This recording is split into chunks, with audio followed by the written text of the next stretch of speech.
Assalamualaikum warahmatullahi wabarakatuh. Apa kabar anak-anak semuanya?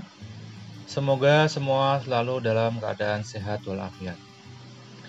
Anak-anak, hari ini kita akan mempelajari materi mengenai makna harmoni dalam keberagaman sosial, budaya, ekonomi, dan gender dalam Bhinneka Tunggal Ika. Ini adalah materi PPKN kelas 9 bab 5 subbagian A. Silahkan perhatikan gambar ini. Ini adalah gambar konser musik Erwin Gutawa dalam Java Jazz Festival 2020. Konser musik seperti ini akan indah, serasi, dan selaras jika masing-masing orang memainkan perannya masing-masing dengan baik, sehingga terjadi harmoni. Nah, di sini kalau semuanya memerankan perannya masing-masing dengan baik, maka musik itu akan enak didengar, ya. Akan terjadi harmoni, indah, serasi, dan selaras. Itu adalah konsep dari harmoni. Kita ambil contoh di dunia musik. Sekarang kita masuk ke dalam materi. Pertama, pengertian harmoni dalam keberagaman. Nah, ini ada sebuah foto. Di sini ada tulisan kedamaian ada ketika kita mau menerima perbedaan. Nah, di sini terlihat ada perbedaan dari agama, suku, kemudian juga daerah, ya. Ini akan ada kedamaian yang tercipta ketika semuanya bisa menerima perbedaan. Nah, harmoni dalam keberagaman berarti terciptanya keselarasan, saling menghormati, menyayangi, serta menyinergikan dan menyelaraskan segala macam perbedaan secara ikhlas dan alamiah. Nah, jadi kuncinya ada di keselarasan, saling menghormati, menyayangi, menyinergikan, dan menyelaraskan perbedaan-perbedaan tadi. Ini ya, ada perbedaan agama, kemudian suku bangsa, daerah, gender. Ini akan harmoni ketika semuanya itu bisa menghormati secara ikhlas dan alamiah. Jadi perlu ada keikhlasan dan alamiah, begitu saja, tanpa dibuat-buat. Jadi kita menerima perbedaan dari agama yang berbeda dengan kita secara alamiah, menghormatinya secara alamiah, ya, tidak dibuat-buat seperti itu. Kedua, kita masuk ke materi harmoni dalam keberagaman sosial budaya. Kehidupan masyarakat Indonesia yang berasal dari latar belakang yang beragam suku, budaya, agama, tradisi, pendidikan, ekonomi, dan sebagainya merupakan kodrat yang harus diterima oleh bangsa Indonesia. Jadi kita itu memang bangsa yang unik, ya. Kita kaya sekali masalah budaya, masalah suku bangsa, dan seterusnya. Nah, semuanya itu merupakan khasanah kekayaan bangsa kita yang harus kita terima. Kemudian keberagaman sosial pada masyarakat melahirkan bermacam-macam status sosial, mata pencaharian, serta kedudukan dan jabatan dalam masyarakat. Tadi keberagaman itu memunculkan status sosial, mata pencaharian. Nah, ini ada contohnya, ya. Di sini ada berbagai macam mata pencaharian. Ada yang jadi pilot, kerja di bengkel, di kantor, sebagai dokter, sebagai dalam proyek bangunan, tukang kayu, mungkin ada juga yang jadi nelayan, kemudian ada tentara, dan lain sebagainya. Itu keberagaman yang ada dalam masyarakat.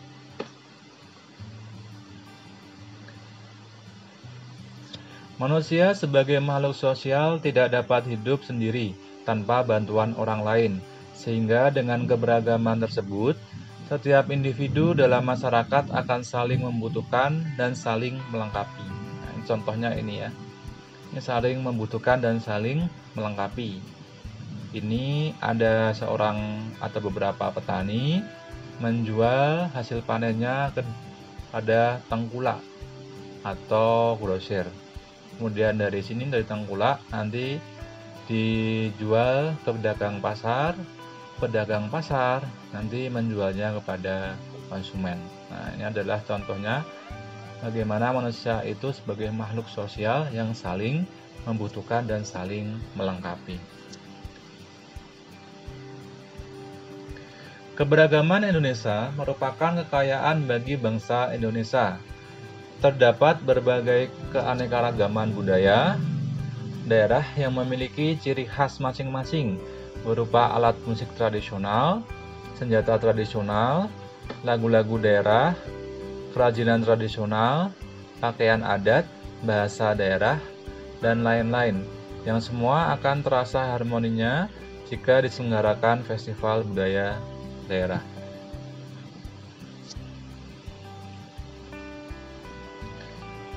Di berbagai daerah di Indonesia rutin diadakan festival budaya yang bahkan beberapa sudah mendunia. Nah, seperti ini. Ini ada yang tahu festival apa? Atau tempatnya saja? Ya, tepat sekali. Ini ada di Papua, Festival Lembah Baliem.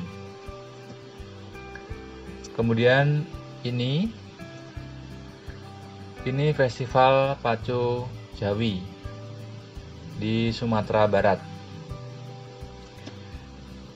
Kemudian ini ada yang tahu? Ya, tepat sekali. Ini adalah Festival Danau Toba di Sumatera Utara. Nah, ini adalah contoh festival budaya yang diadakan di berbagai daerah di Indonesia yang bahkan sudah mendunia. Selain ini banyak sekali festival-festival yang diadakan di berbagai daerah. Ya, di Jogja sendiri itu ada festival, contohnya ada Sekaten ya. Itu merupakan festival budaya dari Provinsi Yogyakarta. Kemudian kita masuk ke bagian ketiga, harmoni dalam keberagaman ekonomi pada masyarakat. Dalam kehidupan ekonomi, ini ada potret yang beraneka ragam. Di sini ada pasar tradisional, kemudian ini ada toko kelontong, ada supermarket, di sini ada mall. Masing-masing di sini itu memerankan perannya masing-masing, ya, dan tidak saling mengganggu agar terjadi harmoni. Contohnya itu ada aturan mengenai minimarket, itu tidak boleh terlalu dekat dengan pasar tradisional. Nanti agar pasarnya tidak kalah saing dengan minimarket. Aturannya itu sekitar 1 km dari pasar tradisional baru boleh dibangun minimarket itu.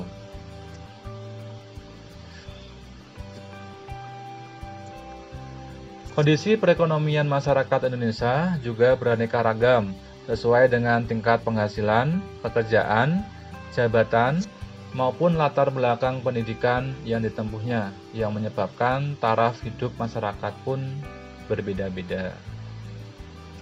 Ada yang berkecukupan maupun yang kurang mampu. Namun, keharmonisan antar anggota masyarakat yang berbeda ini harus terus dipelihara. Masyarakat Indonesia masih ada yang mengalami kemiskinan serta tidak mampu memenuhi kebutuhan hidupnya, meliputi makanan, pakaian, tempat tinggal, pendidikan, dan kesehatan, merupakan akibat berkurangnya pendapatan masyarakat. Nah, di masyarakat Indonesia ini itu kondisi perekonomiannya beraneka ragam. Ya, ada yang sudah mampu atau bahkan berlebih, kemudian pas-pasan atau kaum menengah, atau sudah pas lah kaum menengah, kemudian ada yang kekurangan, bahkan untuk makan saja sulit ya, pakaian juga sulit untuk membeli, tempat tinggal seadanya, pendidikannya tidak bisa tinggi, kesehatannya juga kurang terjamin. Nah, ini adalah keberagaman yang ada di masyarakat.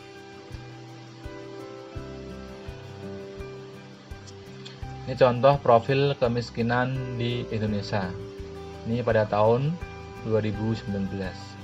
Kalau dilihat di sini laporannya dari BPS ini ya, resmi dari pemerintah, Badan Pusat Statistik, itu trennya semakin menurun. Nah, ini dari 29,25 juta orang ya, dan bawahnya adalah persentase penduduk miskin.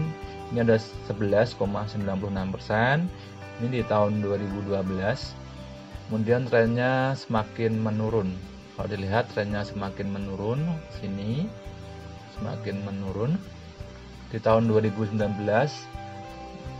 kemiskinannya di bulan September menurun menjadi 24,79 juta orang atau sebesar 9,22% dari total penduduk Indonesia. Nah, ini untuk gambaran saja bahwa di Indonesia itu kemiskinannya masih banyak. Masyarakat miskin mengalami penurunan daya beli barang-barang kebutuhan pokok ya, karena memang pendapatan mereka itu ya tidak cukup, tapi bahkan kurang. Pemerintah, LSM atau lembaga swadaya masyarakat, organisasi sosial dan masyarakat perlu terus mengupayakan membantu kehidupan mereka sehingga berdaya dan dapat meningkatkan kehidupan yang lebih baik. Keharmonisan keberagaman ekonomi akan terwujud jika semua warga negara bisa hidup makmur, berkecukupan, dan yang mampu membantu mereka yang membutuhkan agar berdaya. Nah, ini contohnya pemerintah memberikan bantuan kepada rakyat yang kurang mampu. Ini ada di Kabupaten Aceh Besar. LSM, organisasi sosial, dan masyarakat yang sudah mampu itu juga harus terus bahu-membahu ya, membantu masyarakat kurang mampu agar bisa berdaya. Nah, ketika masyarakat itu berdaya, maka keharmonisan itu akan terwujud dengan sendirinya. Materi yang terakhir adalah harmoni dalam keberagaman gender dalam masyarakat. Ini ada contoh para pahlawan perempuan. Contohnya ada R.A. Kartini, Raden Ajeng Kartini, dan ada juga Cut Nyadin, dan lain sebagainya. Dalam sejarah panjang perjuangan kemerdekaan, terdapat banyak pejuang wanita yang ikut berjuang. Nah, jadi dulu itu wanita banyak yang ikut berjuang untuk memperjuangkan kemerdekaan bangsa Indonesia. Hal ini memperlihatkan bahwa Indonesia memiliki budaya kesetaraan gender yang sudah mengakar. Perempuan juga bisa ikut berjuang melawan penjajah. Nah, ini bahwa kita itu punya budaya kesetaraan gender yang sudah mengakar. Kalau dilihat dari sejarah panjang perjuangan bangsa Indonesia ini. Kemudian, apa itu gender? Ada yang sudah tahu?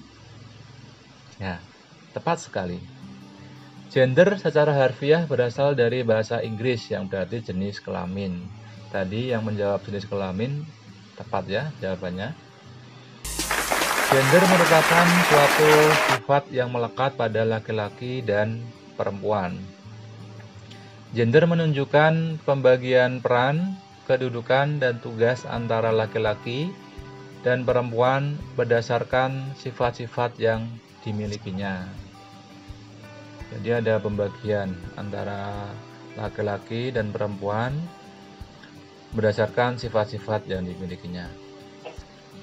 Kesetaraan gender makin berkembang bukan hanya perlakuan yang adil berdasarkan ciri-ciri fisik, tetapi mengarah kepada kompetensi, kemampuan akademik, atau keahlian yang dimiliki dari setiap orang dalam kehidupan masyarakat. Jadi, yang pertama itu ada kesetaraan diperjuangkan berdasarkan ciri-ciri fisik. Ya, jadi antara perempuan dan laki-laki itu diperjuangkan agar setara, jangan dilihat dari ciri fisiknya. Contoh, kalau perempuan itu dianggap kurang memiliki karena feminim, jadi tenaganya dianggap lebih kurang daripada laki-laki, itu anggapan yang tidak sesuai dengan kesetaraan gender. Kemudian berkembang kesetaraan gender itu mengarah kepada kompetensi, kemampuan akademik atau keahlian yang dimiliki dari setiap orang dalam kehidupan masyarakat. Jadi perbedaan itu sekarang kalau dalam kacamata kesetaraan gender jangan dilihat jenis kelaminnya, tapi dilihat kemampuan akademik atau keahliannya. Apakah ini mampu dalam posisi tertentu, itu dilihat akademik ataupun keahlian masing-masing orang. Nah, ini contoh ya dari kesetaraan gender yang ada di masyarakat Indonesia saat ini. Nah, ini salah satu pemimpin perempuan yang dimiliki oleh negara Indonesia, seorang gubernur perempuan, Gubernur Jawa Timur, Ibu Khofifah. Dan masih banyak kepala daerah perempuan yang ada di Indonesia ini. Kemudian ini adalah contoh juru masak atau chef. Ya, ada laki-laki maupun perempuan. Jadi pemikiran yang sangat kuno sekali kalau yang juru masak itu perempuan saja, itu sudah sangat-sangat ketinggalan zaman ya. Sekarang chef itu justru kebanyakan laki-laki, seperti itu. Kemudian ini ada juru parkir perempuan. Nah, jadi sekarang itu perempuan banyak yang berprofesi yang dulunya dianggap bahwa itu adalah profesi kaum Adam. Contoh, ini ada ibu yang sangat kuat sekali ini sebagai tukang parkir. Kemudian kalau kita lihat beberapa proyek, itu kita sering menjumpai perempuan ikut-ikut dalam proyek ya. Ada yang angkat-angkat batu, ada yang angkat-angkat semen, seperti itu. Nah, itu adalah perempuan-perempuan yang diberikan kelebihan fisik ya, hasilnya harus kuat seperti itu. Nah, itu jadi sekarang profesi itu tidak didasarkan pada jenis kelamin, sekarang berdasarkan atas keahlian dan kemampuan masing-masing. Laki-laki maupun perempuan memperoleh kesempatan yang sama untuk berperan serta dalam berbagai bidang kehidupan tanpa membedakan jenis kelamin. Nah, kalau dilihat dari ini, negara Indonesia itu sudah menerapkannya, bahkan sejak dari dulu ya. Jadi apapun profesi, kedudukan, atau jabatan di masyarakat, perempuan dan laki-laki memiliki kesempatan yang sama untuk berperan serta dalam kehidupan sosial, budaya, ekonomi, politik, pertahanan, dan keamanan sesuai dengan kemampuan masing-masing. Itu titik poinnya. Jadi masing-masing perempuan maupun laki-laki itu sekarang memiliki kesempatan yang sama dalam berbagai bidang kehidupan. Nah, yang membedakan itu adalah kompetensi, ya, keahlian, pendidikan yang dimilikinya. Sekian dari kami, kurang lebihnya kami mohon maaf. Nanti kita akan melanjutkan materi subbab B setelah video ini. Semoga bermanfaat. Like kalau kamu suka dan dislike jika kamu tidak suka. Saya akhiri. Wassalamualaikum warahmatullahi wabarakatuh.